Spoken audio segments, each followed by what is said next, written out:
have a central bank, that don't have their own currency, those are also low-hanging fruits that we can pursue. Okay, so they are, I mean, El Salvador was the first example, of course, and I guess it's like Panama. There must be some African nations that are, I mean, they might have an official currency, but day to day they're probably using the dollar, right?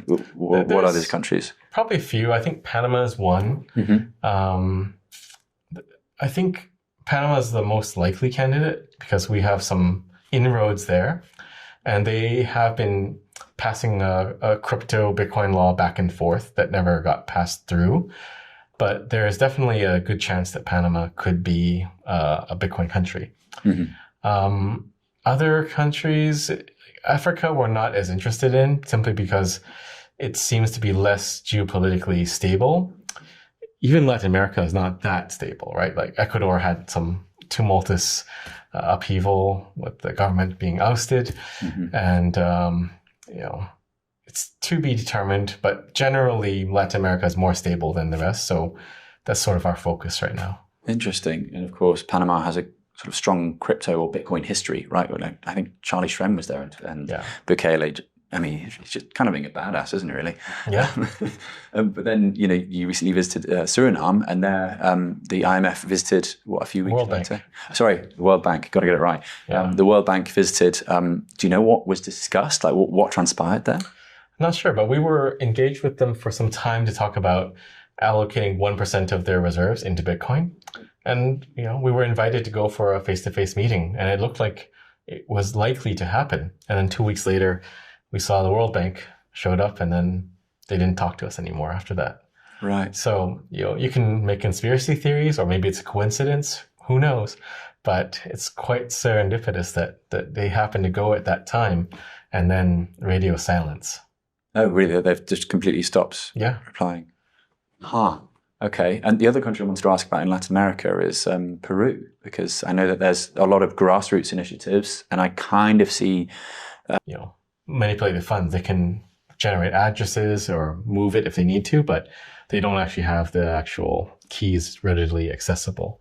Right. So it's some sort of system, but it depends on the country itself. But it's probably a lot of bespoke solutions that need to be built with some controls in place, obviously. Talking about the solutions for nation states when it comes to sort of the transition of power. Yeah. And I was just picturing a Aqua wallet multi-sig for nation states or something. Well, someone's going to build it. Yeah. Maybe we do. I don't know. Yeah. But it's a complicated problem to solve. And like I said during my talk at the Bundestag, someone was asking about that. You'll probably see in the next 20 years, like some government that has Bitcoin, somebody will run off with it. It's inevitable. So. Wow, that's going to be a great story. Yeah. It's terrible. But you could see it happening. Yeah, definitely. Especially if they don't treat the tech with the technology. And if you're shying away from it, your risk is that you miss out on that technological revolution. It's like cars are risky. We're going to not use cars and, we'll stick with the horses. And then you miss out on automobiles. And of course, you're going to miss out economically. Same for airplanes. Airplanes are risky, especially if it's Boeing.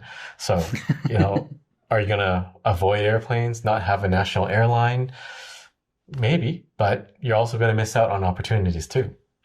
So I think that's the number one barrier. People think, we are conservative or Bitcoin is risky and we cannot cross that chasm to Bitcoin. But then I try to present the reality, which is you will cross that chasm eventually. So it's either you choose to do it now or after the US. And the ETFs, whether you like them or not, are great because they have that large lead. They have that large pool of liquidity and capital. It could be that MicroStrategy is the only one that ever will have that much. Even if Apple wanted to come in, can they catch up to MicroStrategy? Not certain that they could. Because as they start to buy, they're going to move the market. If you want 250,000 Bitcoin. And that was where that multiplier comes in, right? The one that I talked about in my talk. I think 20x is a good conservative multiplier that you could say will be the increase. So good luck trying to get 250,000 Bitcoin. There's not many interviews I do where I think to myself in my head, I don't have enough Bitcoin. I don't have enough Bitcoin. I don't have enough Bitcoin. But that's all I can hear right now while talking to you. We don't have enough Bitcoin. Yeah.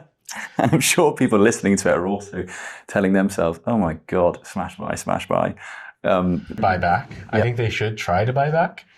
Because if you look at the landscape of Bitcoin holdings, it's all in the US almost, right? Yeah. US ETFs, MicroStrategy, a bunch of other US companies, and their own holdings themselves. So it's not very distributed. And I think it'd probably be good for Europe to have a significant chunk of Bitcoin, especially Germany with all the Bitcoiners here. It would make sense, at least in my view.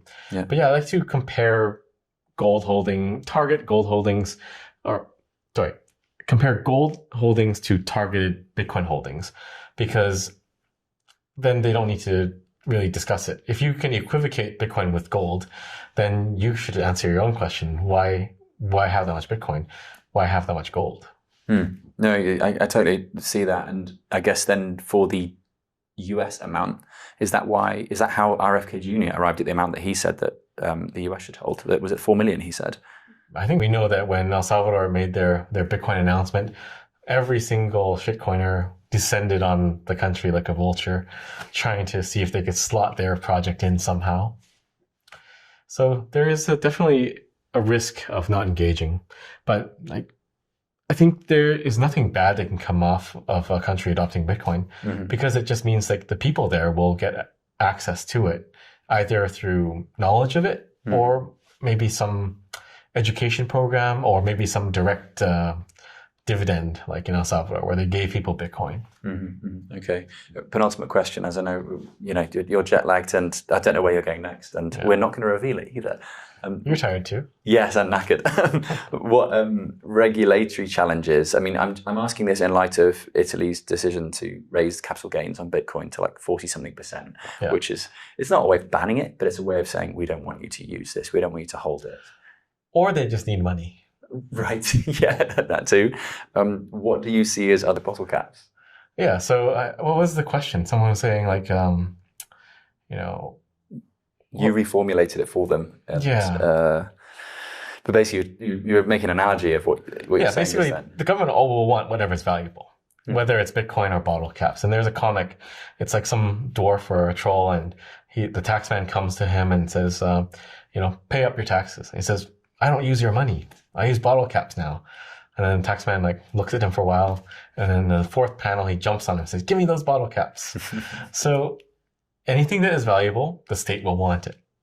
So let's get the state self-sufficient through mining, because I think that is the transformation that I'm trying to get into a lot of the psyches of these heads of states, that the game is different now. If you have energy, you have money, because you can mine Bitcoin. So let's get the mining Bitcoin. And then in the US, if Trump wins, well, first of all, the election being over removes uncertainty, and markets don't like uncertainty. Yeah. So regardless of who wins, we'll see some upward movement. We'll see something happen. If Trump wins, I think we'll see him implementing the plan. At least all the Bitcoiners that are pushing for him are going to try to get him to do his plan. Yeah. The strategic reserve. I think some of the senators